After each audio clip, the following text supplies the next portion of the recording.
attention. Test 1, 2.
are we? Mr. City Manager, do we have any meeting follow-up? Thank you, Mr. Mayor, and I would suggest that I do not have anything. So did you want to tee up the decorative street lighting? I will do my best. Or should we refer to a council member? Oh, yeah, whatever you want to do, Mr. Mayor. I would- Go ahead, you can start off. We were asked a couple weeks ago to consider the possibilities of putting decorative lighting in the downtown area. We assumed for purposes of this discussion tonight that what was being asked of us to analyze or whatever was that of a sort of a canopy across Second Street, for example, throughout the inner core of the downtown. Pursuant to that, we put some thought to the idea and put together some information for you in your memo that you should have received as a part of your pre-meeting agenda packet. And are happy to walk through that with you tonight and receive your direction as to which way you'd like us to go, or other things you'd like us to consider, or different directions, or whatever council would like us to do from here. Mr. Brower put a lot of that together, and so I'll ask him to come up and sort of walk us through that. And entertain any questions that the council would have on that. Very good. Mayor, councilors, good evening. Yeah, Alex helped me put this together, especially from an ordinance standpoint. And our ordinances do not allow signs over the streets, but they do allow lights and or banners and things of that nature. But as typical with roadways, the maximum vehicle height is 14 feet. So by ordinance, we require that any of those lights that get put up there are 18 feet in height, so that they don't interfere with traffic.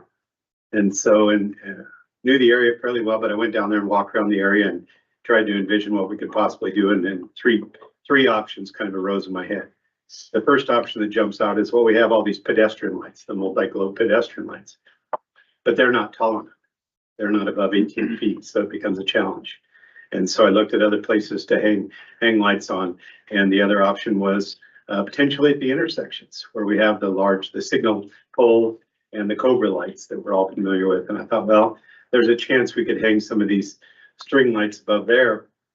Not 100% sure of the structural integrity, but fairly confident that they could support the string lights. But there's no electrical outlets that are directly there. Most of those signals are high voltage. All of them are high voltage. And so, we don't have 110 volt to plug them in. And then the other thing I observed when looking at it is if you hung a bunch of string lights, all those Cobra lights would just kind of wash out any lighting that's provided. So on the first option, if we wanted to put them down the street, the only way I could figure to do it is to put in a series of stanchions or long, tall posts that would probably be buried in the ground 3 feet, 3.5 feet with some concrete. And then we'd have to run electrical service to those and then run those between those stanchions. And, overall, I think it's going to be a pretty expensive job to go put those stanchions in and then potentially trench along there for power. We do have power at the, 110 volt power at the planters for the lighting that was anticipated as part of those. So, the lighting, the electrical could be made a little easier by that. But again, we'd still have to put in the stanchions.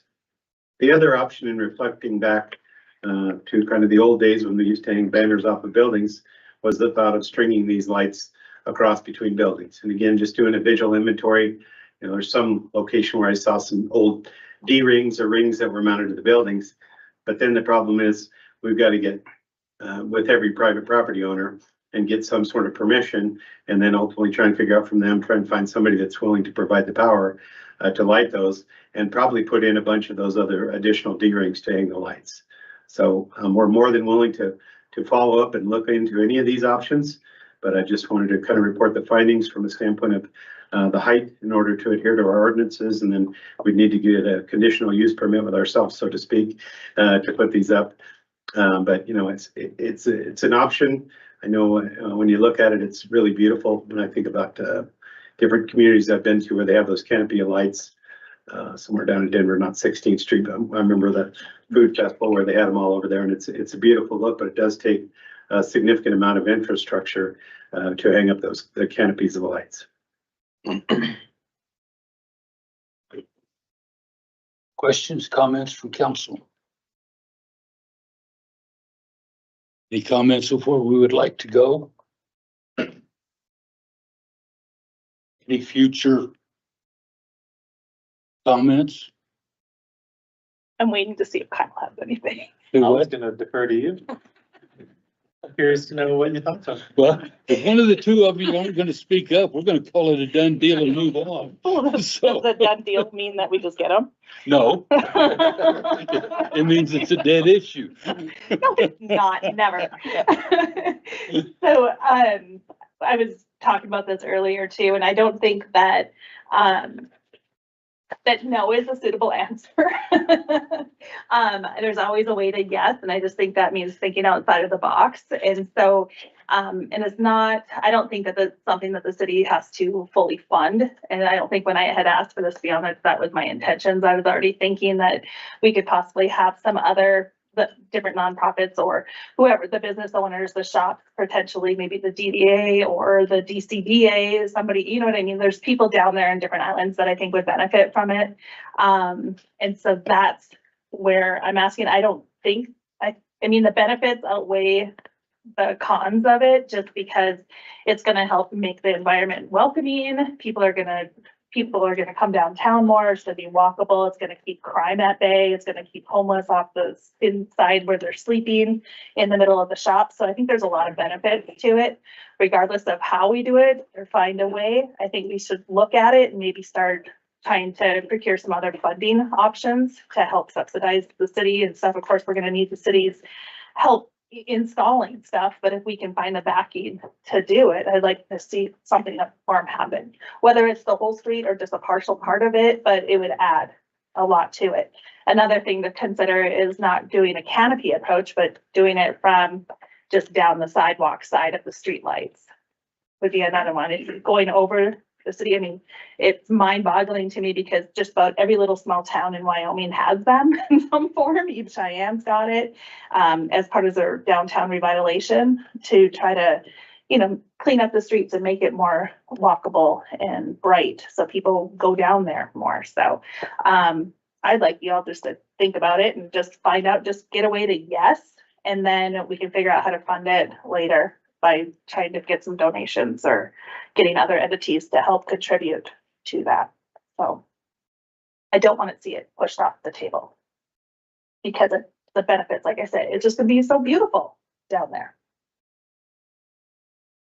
Any other questions or comments?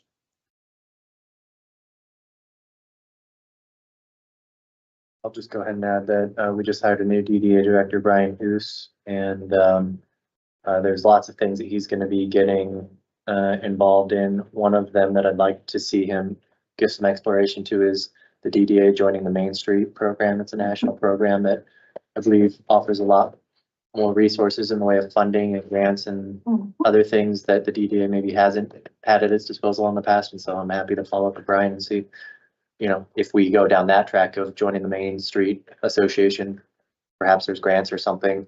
I was trying to find out the 17th Street lighting project in Cheyenne, for instance, to see, get a ballpark figure of like what kind of numbers are we talking about? Because I would be happy to play matchmaker to any of the organizations I'm a part of, OID, DDA. I know Councilor Jensen goes to DCBA and is very involved with that group. So if there's people that have money and they'd love to see some lighting downtown, I'd love to play matchmaker in that regard. But if we are talking about, you know, I've heard the figure $1 million. And so I just think it'd be very hard for the city to come anywhere close to that. So we'd be incredibly reliant on either grants, corporate sponsorship, or private donors. So again, if there's people interested in donating to the cause, I'd be happy to help wrangle together the group to make it happen.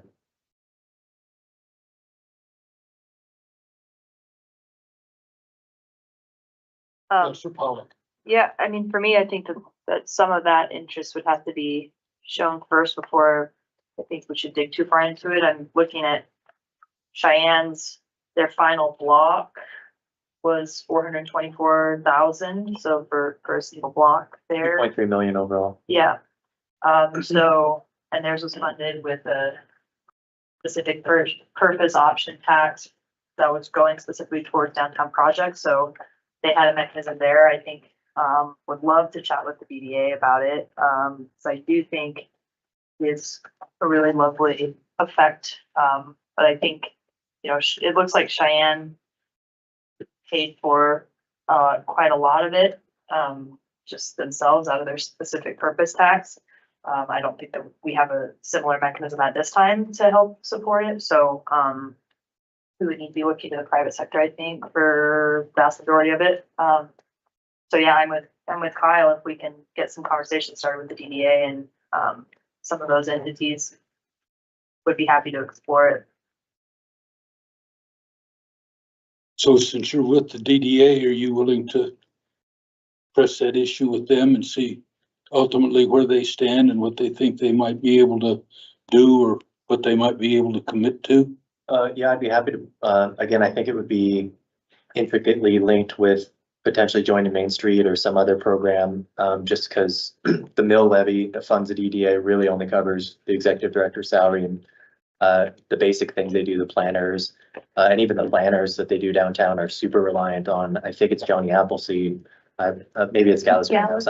Is it Gallus? Yeah.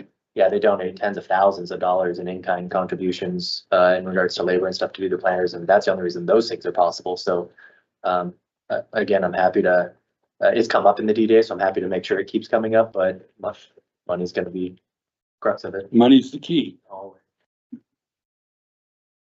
Let's start off the second round, so to speak. If it runs $2 million, is council willing to spend that kind of money for a month's worth of lighting downtown every year?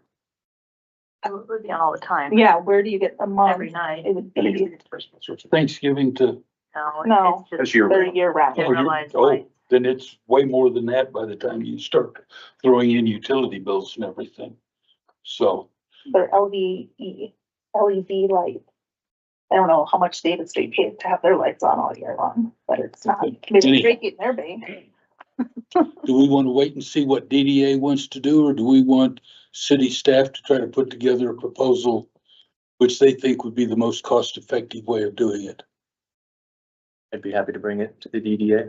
Yeah, I don't think I'm asking for some kind of approval, just to not take it off the table, to leave it there so that Kyle has a chance and opportunity to see with the new director once he gets his feet underneath him to where we're at. And then that is not something that I want the city to fund fully anyways. And $2 million, that's just throwing it out there. That's not even a reasonable number to what we want to get done. We don't have to do the entire 14 blocks or whatever Cheyenne does. We can just start with smaller sections. So I think that we should just open the door to conversation, like Kyle was saying, and we can see the interest and generate the interest to it and then go from there. So it might be another work session or something later on down the road, if that's all right. Everybody okay with that?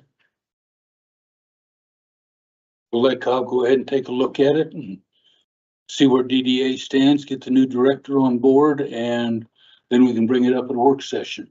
We do appreciate staff's time and Yeah. putting the options together. So, yeah, I think that was someplace we at least needed to start from our Absolutely. standpoint on how to try to move forward from that standpoint. So Mayor, it was our Thank- pleasure. Thank you. thank you and your staff, Tom. We appreciate it. Thank you. You had something. Mr. Mayor, just a quick question. So it sounds like council is not interested in our investigation of a sidewalk side, like hanging opportunity from luminaire to luminaire. Is that correct? I don't think so at this time. Okay. Right. Okay. Yeah. All right. I think we're interested in seeing what the DDA can come up with, and then we can see where we can partner with them more than them partnering with us, if you understand my Sure. subtle differences. No problem. Thank you. You bet. So, the Natrona County Collective Health Trust Grant, Mr. City Manager. Thank you, Mr. Mayor. What this is the proposal we would like your blessing for as it relates to trying to find funding for mental health care for our kids that come to the rec center and facilities associated therein during the summer camp programs. The notion of needing that type of support during the summer camp, the full extent of summer camp, which as you know is throughout the period that school is out and not in session, has become very prevalent. And we're hoping that with a partnership with the Natrona County Collective Health Trust, we may be able to provide that service for those kids who are in need of that attention, that kind of attention during the time that they're with us during the summer camps. The amount that we're pursuing is a couple of years of about $40,000 to $45,000. And Zulema, of course, has been looking after that and trying to understand what that's, what some of the details are with respect to that. And she is here with her team to answer any questions that you might have pursuant to a hopeful green light to pursue it. I guess the only question I would have is what's the deadline to apply for the grant?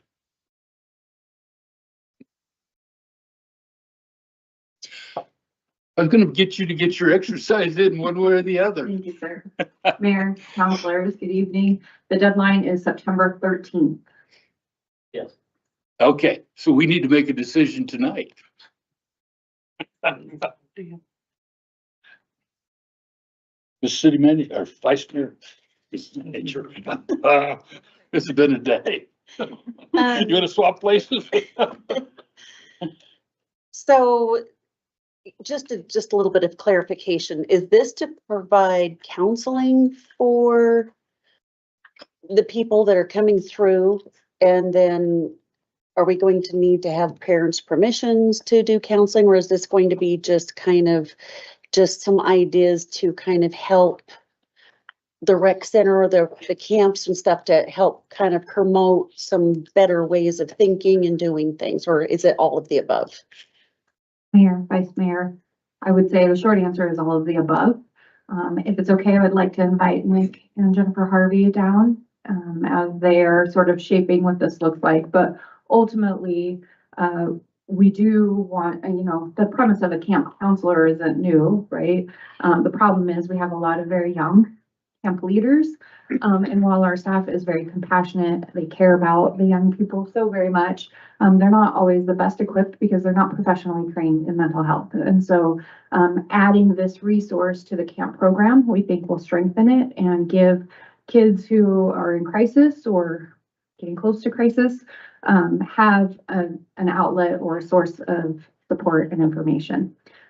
In addition to that, though, we would expect that the staff position would help train our staff to just be better equipped to respond, to have some education built into the program about, suicide prevention, mental health in general. We think that all of those things will be valuable given the state of our community right now and the needs that our young people have. And we believe that recreation can play a major role in helping to improve outcomes for youth.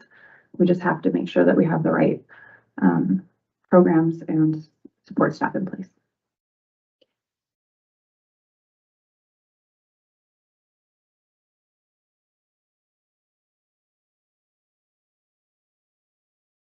Mayor, councilors, just to reiterate, this is something that we're molding and shaping. And like Zulema had mentioned, we believe in the power of recreation and providing more purposeful and intentional recreational opportunities with the guise of having somebody that is professionally trained to mitigate some of these things specific to adverse childhood experiences is going to do a world of help for our young kids. So instead of, and once again, we're still vetting all of this out, and I am envisioning this as somebody that comes in and our camp programming, we have programming lined out every week, and it's traditional from going to the pool to a park to, your traditional summer type program. This person would come in and then add to that. So maybe we've got a program that is recreational based, but it is intentional to dealing with conflict or managing emotions, or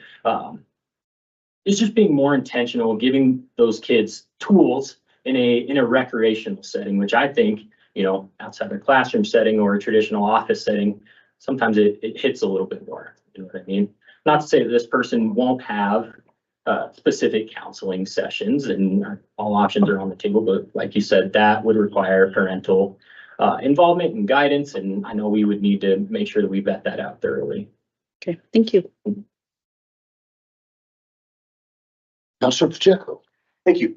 So just a couple questions and some thoughts. And so I know you guys are still trying to vet this and trying to come together with it. And there's just a couple of questions and thoughts that I have around it is, so you're kind of looking at the person possibly, and I'm assuming like a crisis intervention, if something comes up with kids, they're able to work with them, do referrals to other maybe long-term mental health providers, be able to do that. It sounds like you guys are all looking at also doing mental health education, where you could educate, you know, students and or the counselor, the youth counselors, as far as camp counselors, excuse me. So it's cross training in that sense, it sounds like.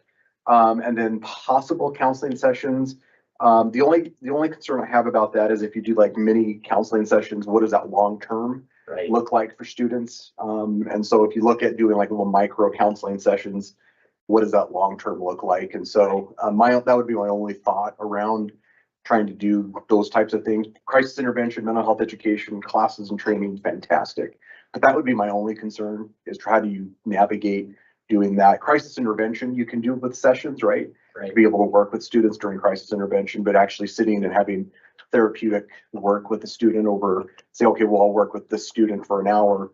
And then the summer comes to an end, where do they get transferred to Right. after those sessions? That would be my only thought. Oh, and I totally agree. And I think as we were thinking through this, having somebody part-time that is available during the summer specifically, it would be the hope that we can pull from folks that are working in the school district that, you know, because that would fit perfectly, because they probably, I mean, they wouldn't have, some of them would have the opportunity to work during the summer and have some relationships. And I think that's fantastic. I think the cross, right? If you can work with either like CWCC or the school district with those counselors and the mental health within the school district, to be able to work with them and even do warm handoffs at the end of a session, right? Or the end of your camp, to be able to help them would be a fantastic addition to that. So just food for thought, but I really like this idea. Thank you. Any other questions or comments? Sounds like we're good to go ahead and go for the grant. Thank you. Is that okay with everybody? Very good.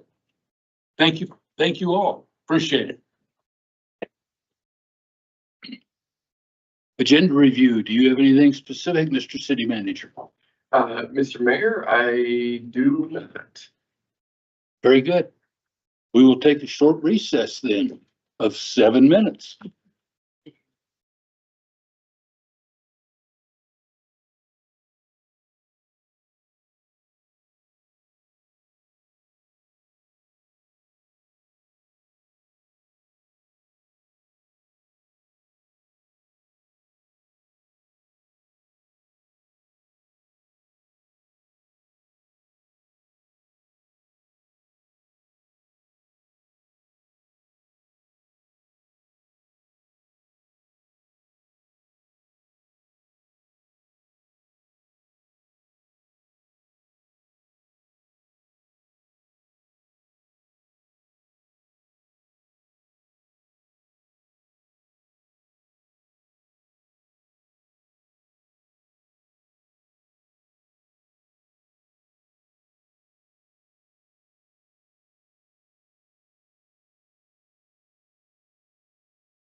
I'll go. Okay, there he is.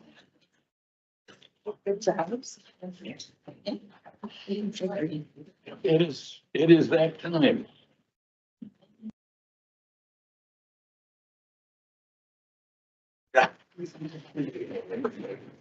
Okay. Get myself organized here. Before we begin this evening, I would like to remind everyone to silence their cell phones. Council meetings are live streamed on the city's YouTube channel. I now call the September 3rd, 2024 regular council meeting to order. All councilors are present. Please join me in the Pledge of Allegiance.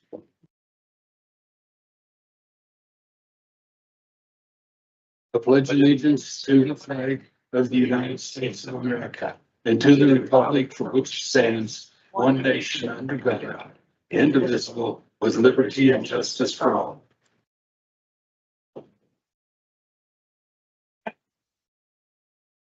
Please read the consent minute approval titles. Approving the minutes of the August 20th, 2024 regular council meeting minutes as published in the Casper Star Tribune on September 3rd, 2024.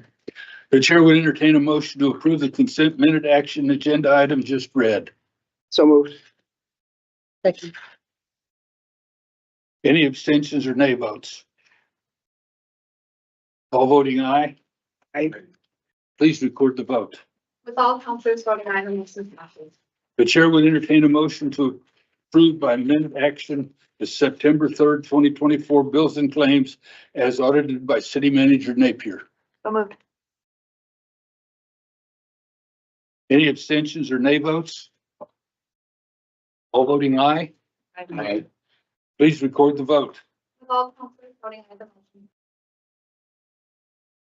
I would like to welcome Rebecca Travers with Food Bank of Wyoming. Please come forward and introduce yourself and discuss what's going on. Thank you so much, Mayor Kathy. It's an honor to be here tonight with all of you council members. And as we're kicking off Hunger Action Month this month across the state of Wyoming, it feels important to, in alignment with our mission of igniting the power of communities, to get the word out about Hunger Action Month and how communities can get involved. We have a proclamation that we sent to you, but here in Natrona County, just in Casper, we have 35 hunger relief partners currently that distributed over 2.5 million pounds of food in this past year. So we feel really excited about the work that's happening just here in Casper. During the month of September, Hunger Action Month, we have 3 corporations that have combined their efforts with the Food Bank of Wyoming, and we'll be doubling any donations that are made to the Food Bank of Wyoming this next month. We're encouraging members of the community to get involved and volunteer at a local food pantry or at the Food Bank of Wyoming. We'd love to have you. And then also encourage others to do their part, as we are seeing 1 in 5 Wyomingites facing hunger currently. So it's just really important. And I thank you for the opportunity to be here and speak with all of you directly and to have this proclamation read. You're good. Flip over your cords. Thank you. And the proclamation. Whereas,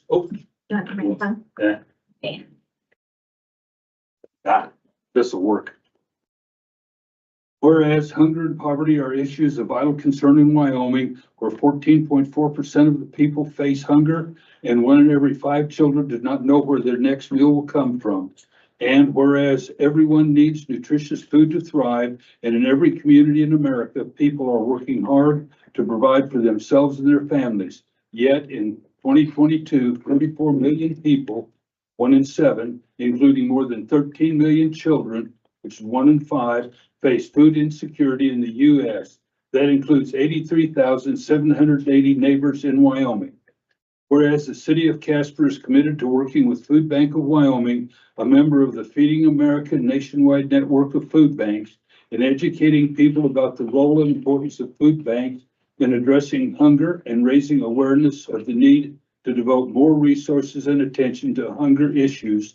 And whereas 13.9% of individuals in Natrona County are food insecure, and whereas the members of Food Bank of Wyoming distributed more than 8.7 million meals across Wyoming in 2023 through its network of food pantries, soup kitchens, shelters, and other community organizations.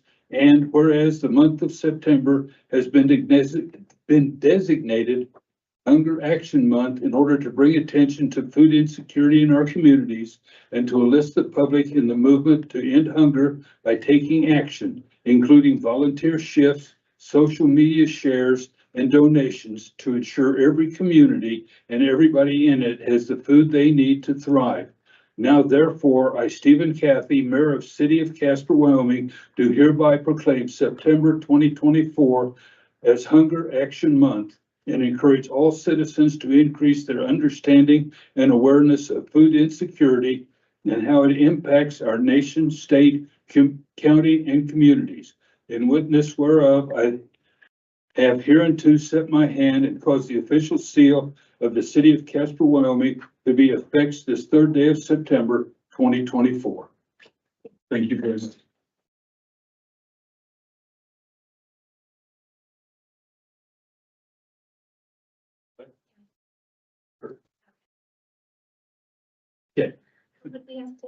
I think they do. I don't mind somebody. You do the same for us? Absolutely.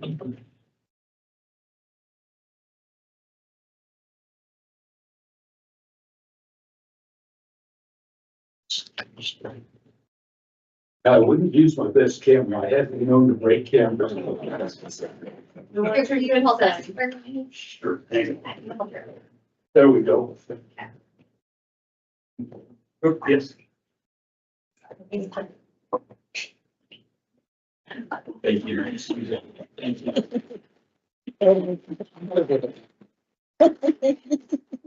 I'm allowed to cruise through and not shake all your chest, but just thank you so much for all the work you're doing for our community. Thank you, Jessica.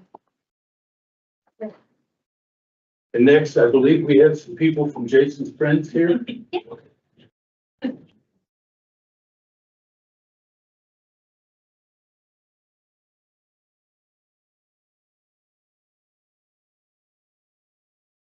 Did you go through anything? I can say something. To you. Okay. I'm Christine Robinson. I'm the Executive Director for Jason's Friends Foundation. And on behalf of Jason's Friends Foundation and the 165 Wyoming families enrolled in our program, we want to thank you for bringing awareness to childhood cancer this month of September. Our proclamation. Whereas an estimated 15,780 children younger than 19 in the United States are diagnosed with cancer each year, including more than 15 Wyoming children. And whereas an estimated 1,600 deaths from cancer occur in the United States each year in children younger than 19, with approximately 7 Wyoming children losing their battle in 2022 alone. And whereas cancer affects children and young adults differently from cancer that arises later in life, as their bodies are still developing, and even the side effects of the cancer treatments themselves can cause more harm to their maturing systems and organs than they do to adults. And whereas parents have reported that they resigned or reduced their work hours after a childhood cancer diagnosis and have experienced financial instability due to rising medical bills and added cost of travel. And whereas September is observed internationally as Childhood Cancer Awareness Month, now therefore I, Stephen Cathy, Mayor of City of Casper, Wyoming, do hereby proclaim September 2024 as Childhood Cancer Awareness Month in this community and encourage our citizens to help raise awareness for pediatric cancer and to support programs such as Jason's Friends Foundation that give financial and emotional assistance to the victims and their families. In witness whereof, I hereunto set my hand and cause the seal of the City of Casper, Wyoming to be affixed this 3rd day of September, 2024. Thank you.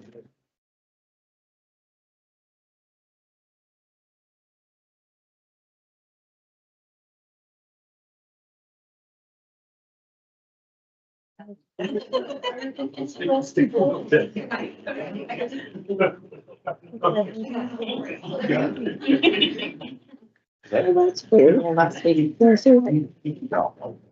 Oh, yeah. Found it and started. Any other side?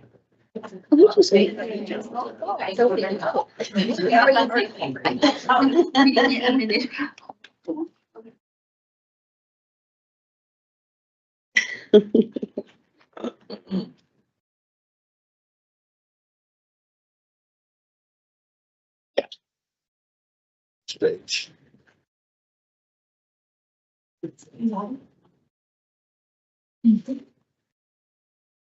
Now is the time we invite anyone, excuse me. Now is the time we invite anyone in the audience who wishes to speak with the council to come forward. This portion of the meeting is dedicated to the public to allow them time to discuss matters of public interest and to voice their concerns. Please state your name, direct all questions or comments to the mayor. No personal obscenities or threats will be tolerated. Council will not respond to personnel matters. These will be referred to the city manager. Councilors may ask clarifying questions, but if they choose to respond to matters, they will do so during the scheduled council response time following communications from persons present. Presentations will be limited to 5 minutes and no time extensions will be permitted.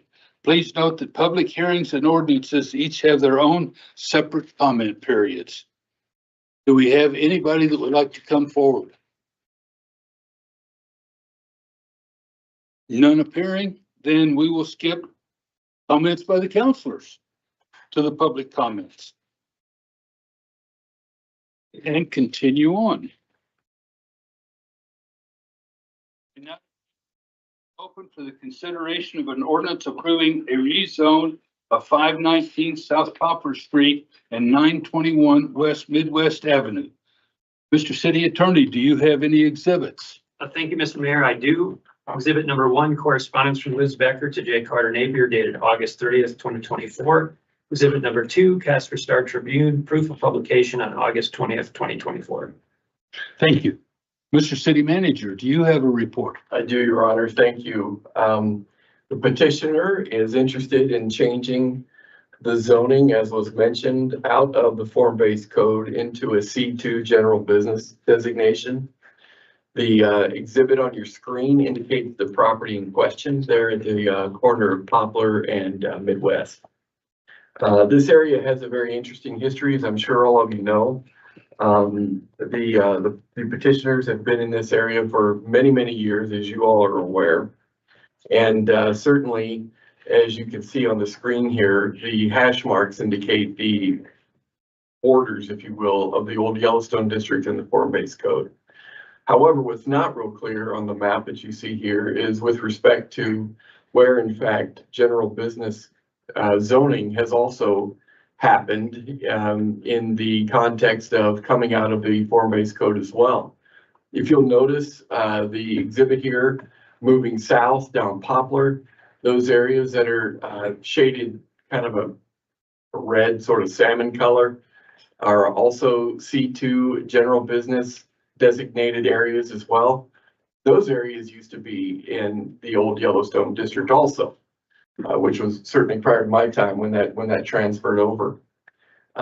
So we would suggest as staff, as well as the Planning and Zoning Commission, that to transition this property into a C2 designation is not inconsistent with the history of the area, nor is it inconsistent with compatible areas that neighbor the area in question. So with that, Mr. Mayor, we would recommend favorable consideration and turn the floor back to you. Thank you, Mr. City Manager. Council will now listen to public comment. These are limited to 5 minutes and no duplication of speakers will be allowed.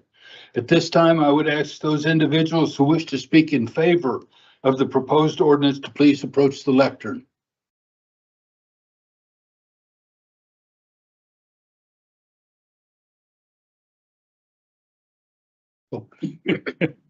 Thank you. I forgot to do that. Good evening, Mr. Mayor and members of council. My name is Jessica Homer. I'm with Homac Soil Sales. We are the property owners in question, looking to do this rezoning. If you don't mind hitting the next slide for me. We have been in the Casper community since 1978. We are going on nearly 50 years. That particular location is sitting at around 30. You know, so what our goal is, and I'm sure you're all very familiar with Poplar Street and Midwest, it is under construction. We've actually had this, you know, discussed and a plan for a long time that when these roads were redone, we were going to raise and rebuild our gas station. And it is the time. We're really looking forward to this project, but we have a hindrance within the old Yellowstone district. There is a 10-foot setback. Within our gas station, we can't meet that requirement. You know, I have pumps out front. I can't be within 10 feet of the road. And on Midwest, that's going to block my entrance. So really the only feasible option for me is to do a rezone. You know, it's not a new business. We're not looking to change the rules for anybody new. We've been around. It's truly the only way that I can do an effective investment into the community.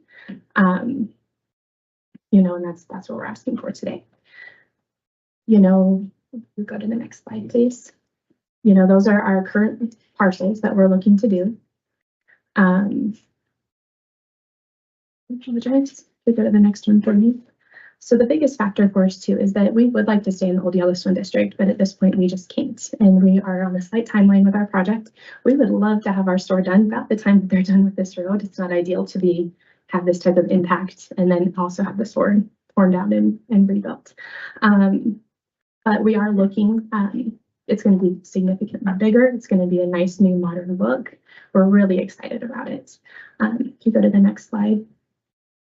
That's also why, the next slide for me as well. So this is what we roughly have envisioned.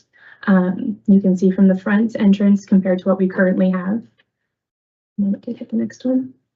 This is going to be our north entrance from what we currently have to what we're envisioning. It's not 100% final, but our goal is we are going to fit within the old Yellowstone district requirements, even if we're not part of it. We're looking to capture an essence of it. You know, this will be an entrance into your downtown.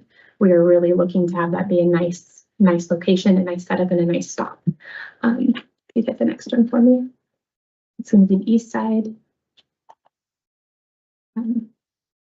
And then this is what we're looking at on some of the interiors. You know, it's going to be about 3,000 square feet bigger. It's truly going to be a nice addition that we're really looking forward to. We'll take the next one. And the next one, please.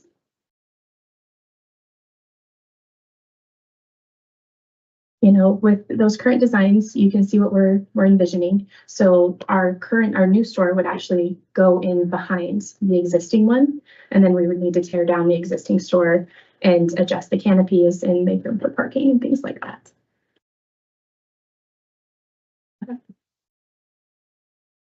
So that's truly what we have envisioned, you know, but at the end of the day, we've been in business there a long time. We're going to continue to be in business there.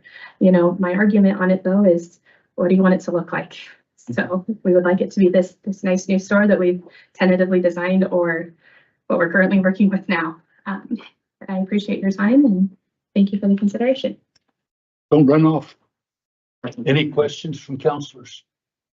Clarifying? Nothing? Oh, I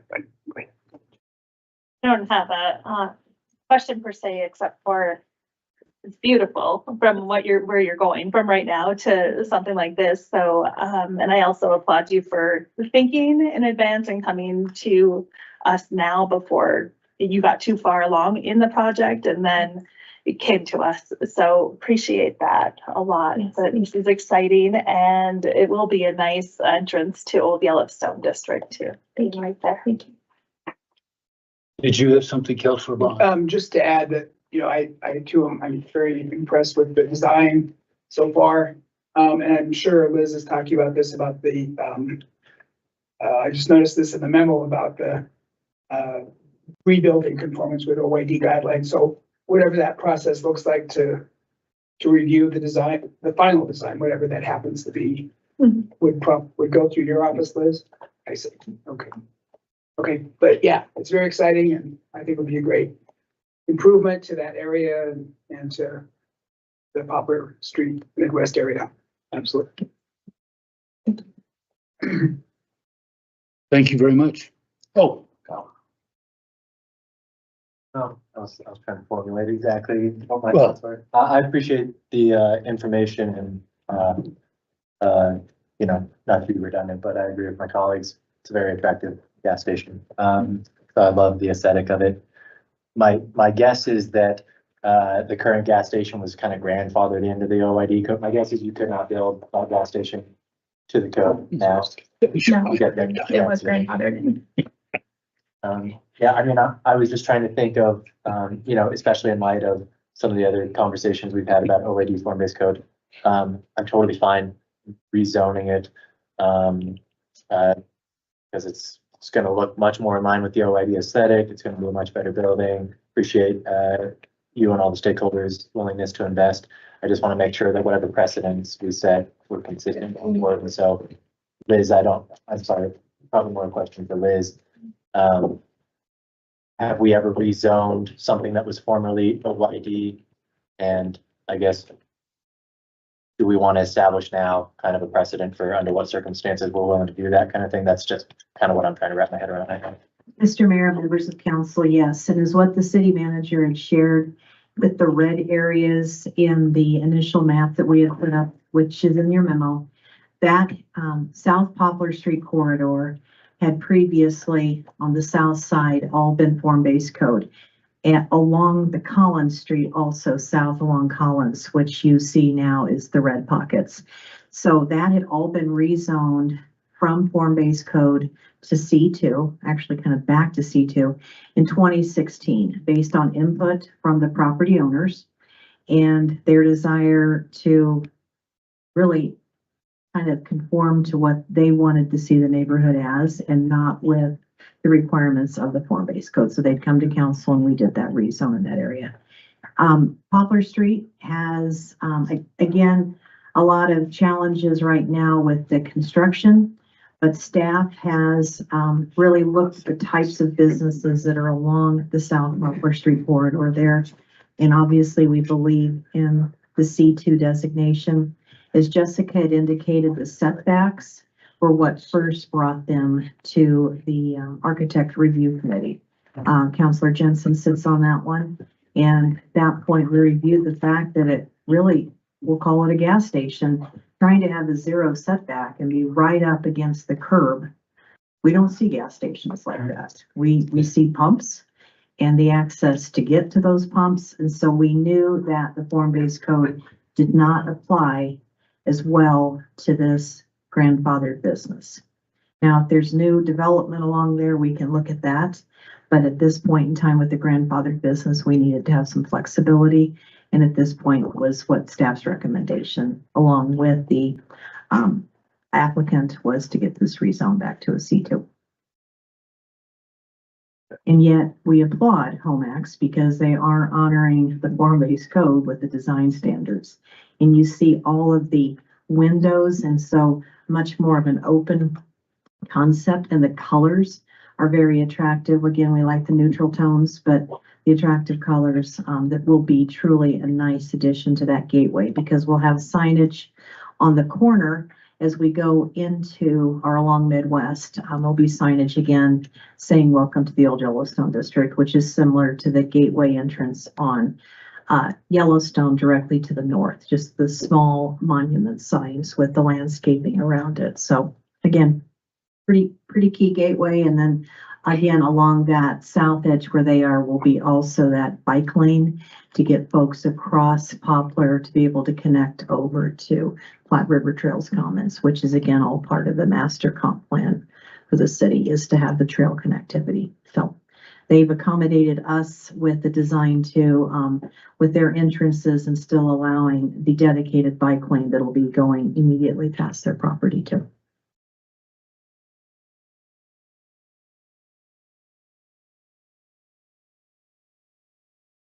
not specifically comments about yay or nay, but does anybody else have a question for clarifying their proposal? Thank you both very much. At this time, I would ask those that wish to speak in opposition to the zone change to please come forward.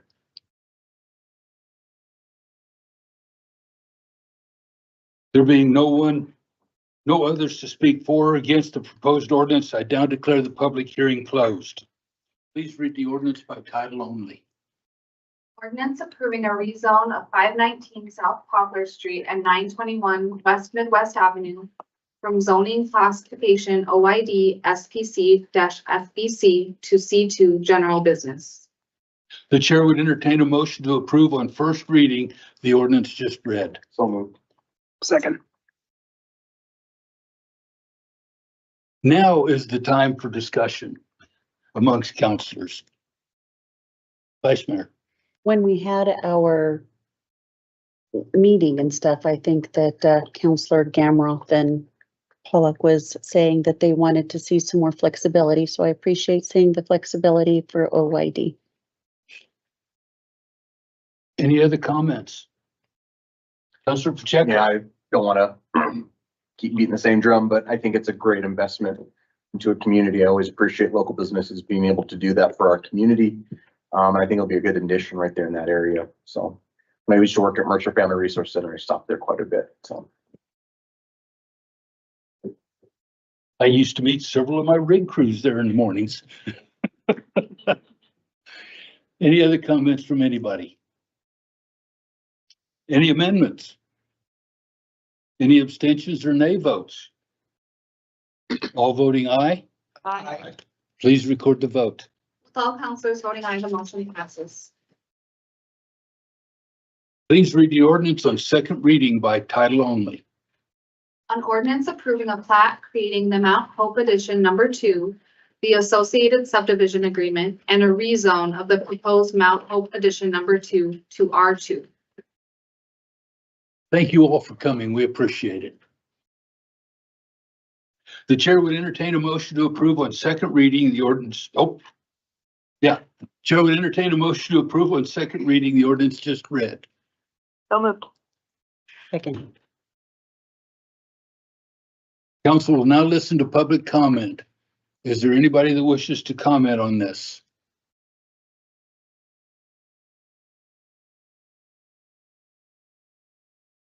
I'm waiting to see if she's coming to comment or.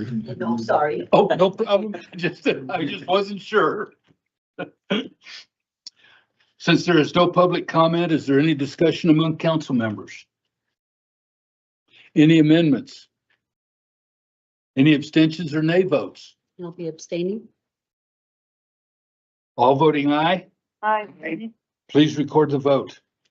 With Vice Mayor Ingrid Hudson's abstention noted and all others voting aye, the motion passes. Please read the ordinance on third reading by title only. An ordinance approving a zone change for lot 24, block 98 of the Casper Addition subdivision in the city of Casper, Wyoming. The chair would entertain a motion to approve and adopt on third reading the ordinance just read. So moved. Council will now listen to any public comment. None appearing. Do we have any discussion amongst council members? None appearing. Any amendments? Any abstentions or nay votes? All voting aye? Aye. Please record the vote. With all councilors voting aye, the motion passes. Council will now consider consent resolutions. Please read the consent resolutions by title only. 10A1, approving and adopting the Casper Area Transit Fare Study for the Casper Metropolitan Area. 10A2, authorizing a memorandum of understanding between the City of Casper, Wyoming and Natrona County, Wyoming regarding the installation of a columbarium for the storage of unclaimed and indigent persons' remains.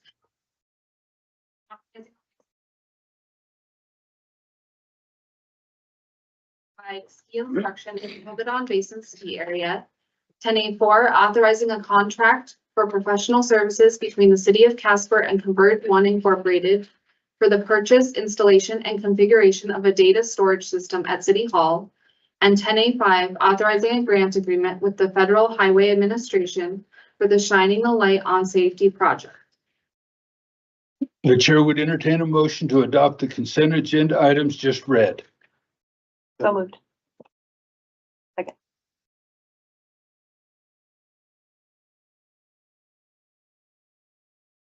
City manager, would you like to comment on any of the items just read? No, thank you, Your Honor. Any abstentions or nay votes?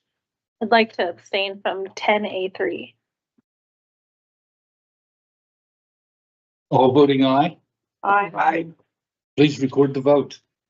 Counselor Jensen's abstention noted and all others voting aye, the motion passes. Please read the consent minute action titles. 11A1, authorizing sole source purchase of Vermeer horizontal grinder drum for use by the Solid Waste Division. 11A2, authorizing the purchase of one new front-end wheel loader for use by the Streets Division of the Public Services Department. 11A3, authorizing the purchase of 11 new four-door, half-ton, four-wheel drive police pickup trucks and 2 mid-size police hybrid utility vehicles for use by the Casper Police Department. 11A4, authorizing the purchase of one new 58,000-pound tandem axle truck with dump body, hydraulic, snowplow, and salter for use by the Streets Division of the Public Services Department. And 11A5, authorizing the purchase of 2 new front-loading, fully jacked 40-yard sanitation trucks for use by the Sanitation Division of the Public Services Department. The chair would entertain a motion to approve the consent minute action agenda items just read. So moved. Second.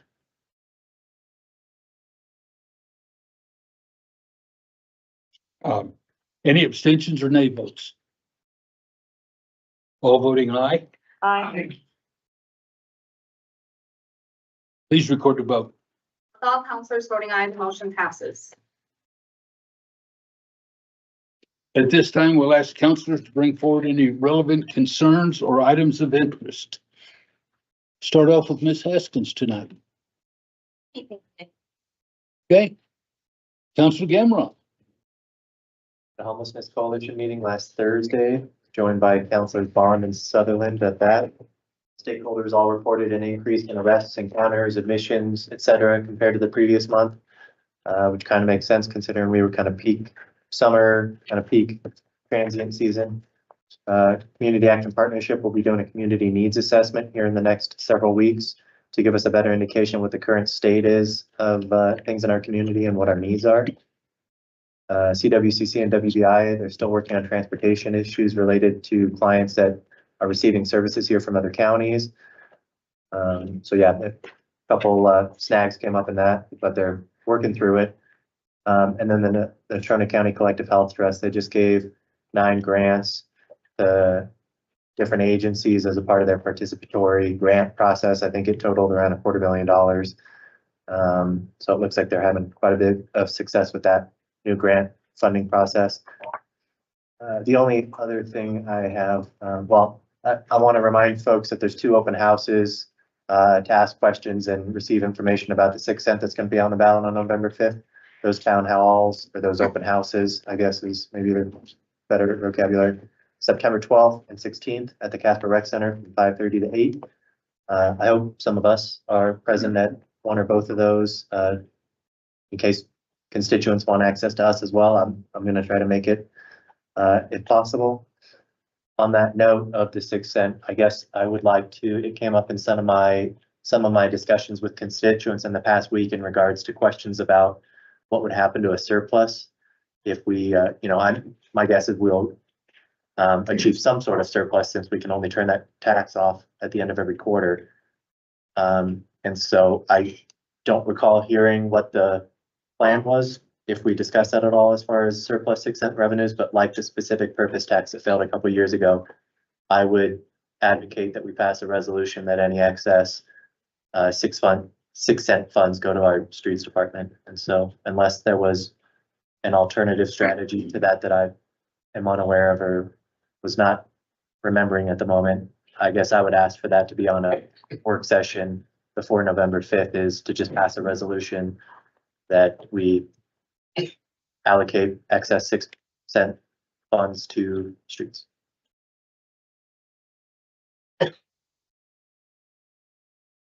Can we do that, Mr. City Manager? Absolutely. And put it in a work session that basically is to codify what the excess will be spent on. You betcha. Okay. Yeah, And I understand where you're coming from and what you would like to do, but yeah, and I would ask that that work session be like slightly more broad than just immediately allocating it to streets. I think excess bits then go in the opportunity fund, if I'm not Well, mistaken. that's So- why I said to codify what we Yeah, do. so Is I'd that like basically I'm like, leaving that discussion open-ended. Menu of options. Is that? Yeah. Because I figured there might be some other ideas. So we can discuss that then. Sounds great. Okay. But it's on there, so Yeah. we're good. Counselor Sutherland. My only update was on the homeless coalition meeting last week and just heard about it. That's it. Very good. We'll go to Counselor Pollock. Thank you. I don't have any updates for you. Haven't had any meetings since we last spoke. But I would like to ask, in light of the zone change we discussed tonight and the recent appeal that we had to the OID form-based code, in that appeal process, we talked about the possibility of taking a look and reviewing current OID form-based code and putting a process together for how we might review and update if necessary that code. And so I think I'd like to ask staff to propose a process for how we might go about that review and get that on a work session as well. Could I add to that? Jenna, were you at our last meeting? I missed that one, but we're having another one. Okay, well, I believe the direction I gave Liz in our last OID meeting was to present to that group kind of Right. her beginning stages, you know, her thoughts on how we go about revising and updating. So I'm happy to, I guess, whatever makes most sense, whether to kind of vet it in OID first before it comes to us. But just wanted to make sure there weren't wires being crossed. I think I already asked that of Liz at our last OID meeting, so. I would think that would probably be OID to go through and then come to us. Would that be the appropriate route to take? Mr. Mayor, I appreciate the question and the concept here that's being discussed. My recommendation would be that, if it pleases the council, that we rough out a broad outline with regard to how, those elements would be reviewed, what level of public input you want and so on, and bring it to council and get your general thumbs up and elicit the support of the OID stakeholders to make that happen and move forward. Very good. And of course, we take your input and guidance and so on as a part of that. Do we need to have our work session first to talk about it, or get your input as a starting point for discussion? Mr. Mayor, I think, given that the groups that we're talking about, the stakeholders and so on, are a creature of this governing body, it makes sense that that direction be started here and we carry it forward to gather input and solicit participation and so on. So, sounds like work session.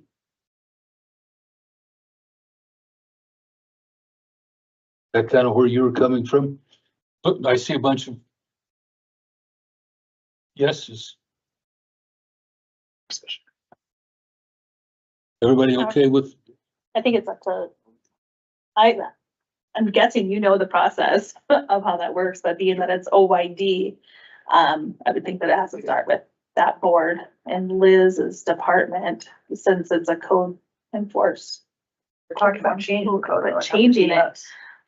Right, I understand that, but doesn't it start there when we figure out what they want to change before they bring it to council? Kyle, do you know that part? I'm young and naive. I'm I don't know, yeah. hoping that this gentleman over here knows more than I. And Mr. Mayor, we'll bring just kind of a rough outline with regard to the process that would involve the OID. But again, given that they are a creation of yours, I think it should start here, and then we engage the OID and the stakeholders and so on as critical partners in this process. Very good. So we will allow your folks to go ahead and get it started, and when they're ready, we can bring it forward to a work session. Absolutely. Very good. Absolutely. You betcha. All right, we will do that. I guess Councilor Bond, were you done? Yep. Okay. Thank you. Councilor Bond. Thank you, Mayor. I too attended the Homeless Coalition meeting last Wednesday. Councilor Gamroff gave a great summary there. The only thing I would add is that we did have some discussion about the addition of a continuum of care. I don't know if you mentioned that, but the continuum of care for, I guess, basically Natrona County, which would kind of open up some avenues for some funding, and it's, the impression I'm getting is that one of the greatest needs is kind of that more transitional housing, that temporary housing that some folks need, that seems like the biggest unmet need at this point for our homeless individuals. So, but good stuff. And kind of related to that, I just want to remind everyone there's I believe I have the right date. This Saturday, Kind Grounds is having an artisan festival. I'm assuming it's a fundraiser from 3 to 4 p.m. at the First Methodist Church. This Saturday, the 7th of September, I believe. Check your event calendar. That's what I understand. Councilor Haskins and I did have a brief meeting with the municipal court judge. We were missing one of the judges, but we'll work on that hopefully. And I think we would appreciate some ongoing kind of clarification about the intent of our meetings versus the quarterly meetings that the mayor and the vice mayor, and I think the city manager have with the judges. We can sit down and discuss. Yeah, I would like, More than I think happy. we could use more clarification. Okay. Or making sure we are clear on our mission and purpose.